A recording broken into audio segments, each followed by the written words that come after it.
പെരുമാതുറ മുതലപ്പൊഴി അഴിമുഖത്ത് മണൽ നീക്കം മുടങ്ങിയിട്ട് മാസങ്ങളാകുന്നു. കായലിൽ നിന്നുള്ള നീരൊഴുക്കിന്റെ സമ്മർദ്ദത്തിലും കാറ്റിന്റെ വ്യതിയാനത്തിലും ഗതിമാറ്റത്തിലും വ്യതിയാനം വന്നു തുടങ്ങിയതിനാൽ അഴിമുഖത്തെ ആഴം കുറഞ്ഞു വരാൻ തുടങ്ങിയിട്ടുണ്ട്. പ്രവേശന കവാടത്തിൽ 5 മീറ്റർ ആഴം വേണമെന്നിരിക്കെ നിലവിൽ 2 മീറ്റർ പോലും ആഴമില്ലാത്ത സ്ഥിതിയാണ്. ഇതോടെ മത്സ്യത്തൊഴിലാളികൾ ആശങ്കയിലാണ്. മൺസൂൺ ആരംഭിക്കാൻ 4 മാസങ്ങൾ ശേഷിക്കെ അതിനു മുമ്പുള്ള സുരക്ഷിതമായ മാസങ്ങളിലാണ് കാര്യക്ഷമമായ മണൽ നീക്കം നടത്തേണ്ടത്. 2021 കാര്യമായ രീതിയിൽ മണൽ നീക്കം നടത്തിയത്.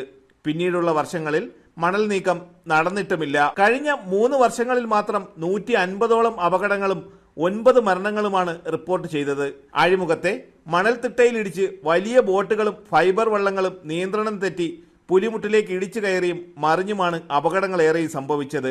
അപകടങ്ങൾ വർദ്ധിക്കുമ്പോൾ ഹാർബർ അടച്ചിടാനുള്ള നീക്കങ്ങളും മുൻകാലങ്ങളിൽ നടന്നിരുന്നു. അഴിമുഖത്ത് മണലടിഞ്ഞു കൂടുന്നതും അശാസ്ത്രീയ ഹാർബർ നിർമ്മാണവുമാണ് മുതലപ്പൊഴിയെ മരണപ്പൊഴിയാക്കുന്നത്. മണൽ നീക്കി ആഴം ഉറപ്പാക്കിയാൽ അപകടങ്ങളുടെ തോത് കുറയ്ക്കാനാകുമെന്ന് സർക്കാർ നടത്തിയ പഠനങ്ങളിൽ നിന്നും വ്യക്തമാണ്. മണൽ നീക്കം വേഗത്തിൽ പുനരാരംഭിച്ചില്ല എങ്കിൽ കാലവർഷക്കാലത്ത് അപകട സാധ്യത വർദ്ധിക്കുമെന്ന ആശങ്കയിലാണ് ഇവിടത്തെ മത്സ്യത്തൊഴിലാളികൾ. മാസങ്ങൾക്ക് മുമ്പ് വിഴിഞ്ഞത്ത് നിന്നും എത്തിച്ച ബാർജുകളിൽ JCB ഘടിപ്പിച്ചിട്ടുള്ള മണൽ നീക്കമാണ് നടന്നു വന്നിരുന്നത്. മോശം കാലാവസ്ഥയെ തുടർന്ന് മണൽ നീക്കം നടത്താൻ ഉപയോഗിച്ചിരുന്ന 2 ബാർജുകൾ ശക്തമായ തിരയടിയിൽപ്പെട്ട് പുലിമുട്ടിലേക്ക് ഇടിച്ചു കയറുകയും മണലിൽ ഉറച്ചു പോവുകയുമായിരുന്നു. ബാർജുകൾ കേടായതിനെ തുടർന്ന് അവ മുതലപ്പൊഴിയിൽ നിന്നും കൊണ്ടുപോയി. ഇതോടെ മണൽ നീക്കവും നിലച്ചു. ശക്തമായ തിരയടി കാരണം നീക്കുന്ന മണലിനേക്കാൾ കൂടുതൽ മണൽ അടിഞ്ഞുകൂടുന്നതിനാൽ ഈ രീതി പ്രായോഗികമല്ലെന്നും ഡ്രഡ്ജർ എത്തിക്കണമെന്നുമായിരുന്നു മത്സ്യത്തൊഴിലാളികളുടെ ആവശ്യം. ഇപ്പോഴത്തെ സാഹചര്യം ആഴം 1.5 ആണ് ഇപ്പോൾ നിലവിലുള്ളത്. അപ്പൊ കഴിഞ്ഞ മൺസൂണിൽ ഇതേപോലെ അവസ്ഥ വന്നപ്പോൾ നമ്മൾ പറഞ്ഞതാണ് ഈ സാഹചര്യം നിലനിന്ന ഭയങ്കരമായ പ്രയാസങ്ങൾ ഉണ്ടാവും, അതുകൊണ്ട് നിങ്ങൾ ഡ്രഡ്ജ് ചെയ്യാനുള്ള നടപടിക്രമങ്ങൾ സർക്കാർ നടപടി എടുക്കണമെന്ന് ആവശ്യപ്പെട്ടിട്ടുണ്ട്. എന്നാൽ അത് കൃത്യമായിട്ട് നടത്താതെ വന്നത് കൊണ്ടിട്ട് നമുക്ക് കഴിഞ്ഞ വർഷം നഷ്ടപ്പെട്ട മത്സ്യത്തൊഴിലാളികളുടെ എണ്ണം വളരെ വലുതാണ്. ഇപ്പോൾ ഞങ്ങൾ ആവശ്യപ്പെടുന്നത് നിലവിലെ സാഹചര്യം മനസ്സിലാക്കി ഈ ഡ്രഡ്ജിങ് പുനരാരംഭിച്ചില്ലാണെങ്കിൽ വളരെ പ്രയാസം അനുഭവിക്കും മത്സ്യത്തൊഴിലാളികൾ. കഴിഞ്ഞ 2 ദിവസം മുമ്പുണ്ടായ വിഷയത്തിൽ ഞാൻ AICക്കും മറ്റുള്ളവർക്കൊക്കെ ഞാൻ വീഡിയോ ഇട്ട് കൊടുത്തതാണ് നിലവിലുള്ള വിഷ്വൽ. അപ്പോൾ അത് നടത്താതെ കഴിഞ്ഞ വർഷത്തെ പോലെ തന്നെ മൺസൂൺ കാലയളവിൽ ഇതുവഴി പോയി മത്സ്യബന്ധനം നടത്തി ഉപജീവിതം നടത്താൻ പാടില്ല എന്ന മുൻധാരണയോട് കൂടിയിട്ടാണ് സർക്കാർ നിലവിൽ ഡ്രഡ്ജിങ് നടത്താതെ ഉദ്ദേശിക്കുന്നതെങ്കിൽ അത് വളരെ ഗുരുതരമായ ഇവിടുത്തെ പ്രതിഷേധ സമരങ്ങൾക്ക് സർക്കാർ കാണേണ്ടി വരും.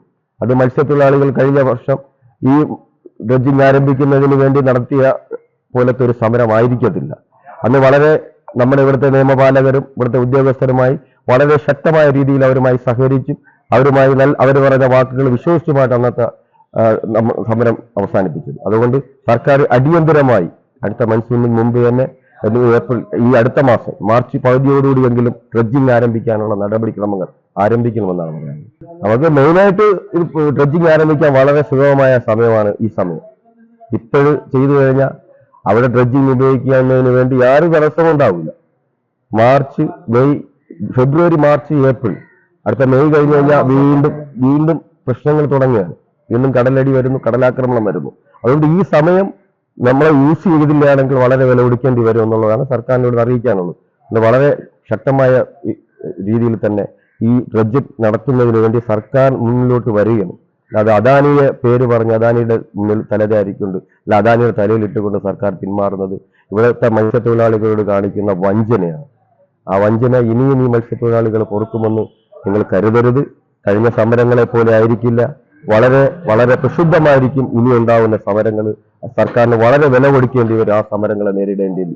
ഈ അവസരത്തിൽ പറയാനുള്ളത്, കഴിഞ്ഞ കാലവർഷം വന്നപ്പോഴത്തേക്കും റഫ് സമയത്ത് ഞങ്ങളിവിടെ അനുഭവിച്ച ആ ബുദ്ധിമുട്ട് ഇനി വരാതിരിക്കണമെങ്കിൽ നിലവിൽ ഇന്നോ നാളെയോ അല്ലെങ്കിൽ ഒരു 5 ദിവസത്തിനകത്ത് ഈ ആഴ്ചയിൽ തന്നെ ഇവിടുത്തെ മണ്ണ് നീക്കി ഞങ്ങൾക്ക് ആഴം കൂട്ടി തരികയും എന്നാൽ മാത്രമേ വരും കാലത്ത് ഞങ്ങൾക്ക് മൺസൂൺ കാലയളവിൽ ഇവിടെ വള്ളങ്ങൾ പണിക്ക് പോയി ഞങ്ങളുടെ ഉപജീവന മാർഗം നടത്താൻ പറ്റുകയുള്ളൂ.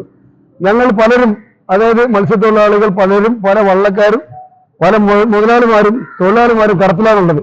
ഈ വരുംകാല മൺസൂൺ കാലത്ത് ഞങ്ങൾക്ക് പോയി ജോലി ചെയ്യാൻ പറ്റുന്ന നിലയ്ക്ക് ഇവിടെ ഒരു സാഹചര്യം ഒരുക്കി തന്നില്ല എങ്കിൽ ഞങ്ങളെല്ലാം ആത്മഹത്യയുടെ വക്കിലേക്ക് പോകേണ്ടി വരും.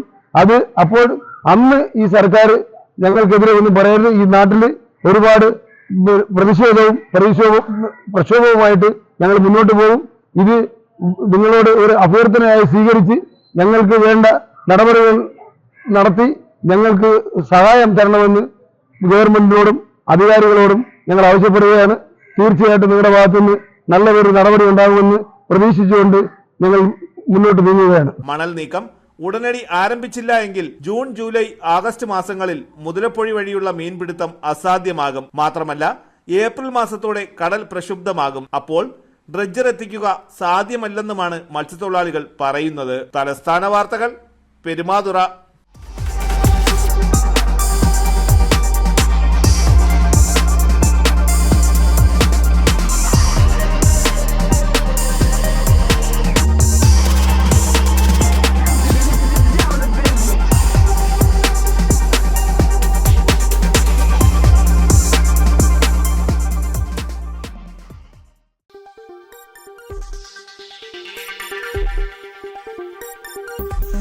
ഈ വാർത്തകൾ നിങ്ങൾക്കായി അവതരിപ്പിച്ചത് ആലങ്കോട് റേബിനിൽ നിന്നും പർച്ചേസ് ചെയ്യുമ്പോൾ ഹോൾസെയിൽ വിലയ്ക്കൊപ്പം ഏറ്റവും കുറഞ്ഞ പണിക്കൂലിയും കൂടാതെ കൈനിറയെ സമ്മാനങ്ങളും.